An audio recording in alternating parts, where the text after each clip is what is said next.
Hello, everyone, and welcome back to Slave Lake Zinc's YouTube channel. Today, Rich and I wanted to get into some of the stuff that Slave Lake had for the future. You were talking about getting things over to green energy. Can you tell me some more about that? Yes, thanks, Michael. Nice to see you again, by the way. Our property and where we're located and what we're dealing with the local communities on what's called the Tolston River, which is a river that flows into Great Slave Lake.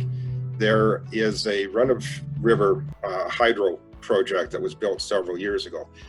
The Northwest Territories Government and Power Authority has transferred that basically over to the local communities for their purposes and to run. It's a very significant power operation to the point where it was going to be running power maybe as far up to Acadie, the diamond mines, several hundred kilometers, what would be to the north of us, very substantial distances. We are, as where we're located, having power within a few kilometers of where we are from that hydro run-of-river project. The beauty of that is that we will not require diesel, we will not require any other kind of power other than a very cheap and simple hookup to a hydro operation that's got significant excess. We had, very, very preliminary talks, of course, because we're not in production, we're not really close to that. But it's a significant situation because it completely changes the dynamics of, say, a feasibility study. When you can cut off several dollars per ton diesel costs to make it pennies per ton for hydro costs. And so with that power, close to us, in my opinion, it probably gives us about a 30% higher chance of going into production, all things being equal between one mining scenario and, say, another, because of the beauty of hydro.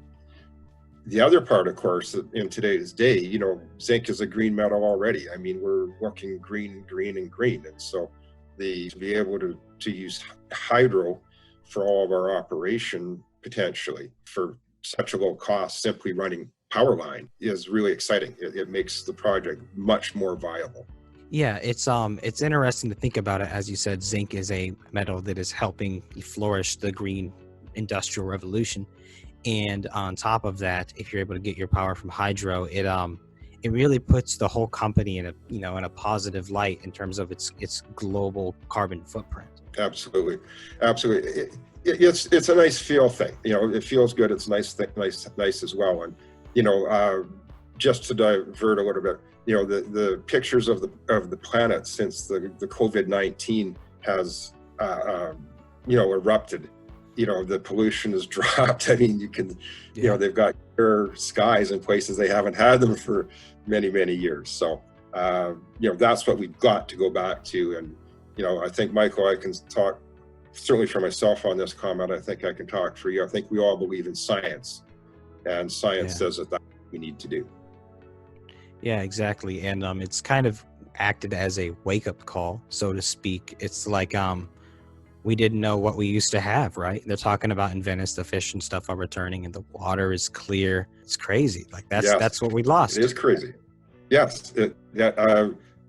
What's staggering, people should also realize how quickly things can repair themselves when left to their own devices.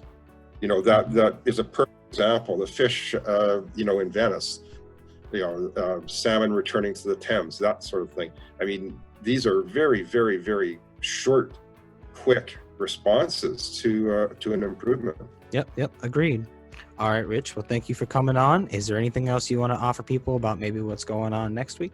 Well, once the world gets a little more back to normal here, we'll hopefully be able to, impart some further thoughts on where we're going with our project as well. Because nothing's stopped. It's just sort of rolling up to a stop sign and making sure you're checking in both directions before you're proceeding. So it's an inconvenience. It's not a game changer. Yep. Not the end of the world, everyone. Everything will be back to business as usual soon enough. Just keep washing your hands. Don't go to any large parties. Just kind of keep your distance, cover your nose if you sneeze, you know, all that good stuff. All right, Rich. Well, thank you for coming on. And if anyone wants to join the conversation, don't be afraid to leave a comment below or join the Telegram. Thanks, Michael.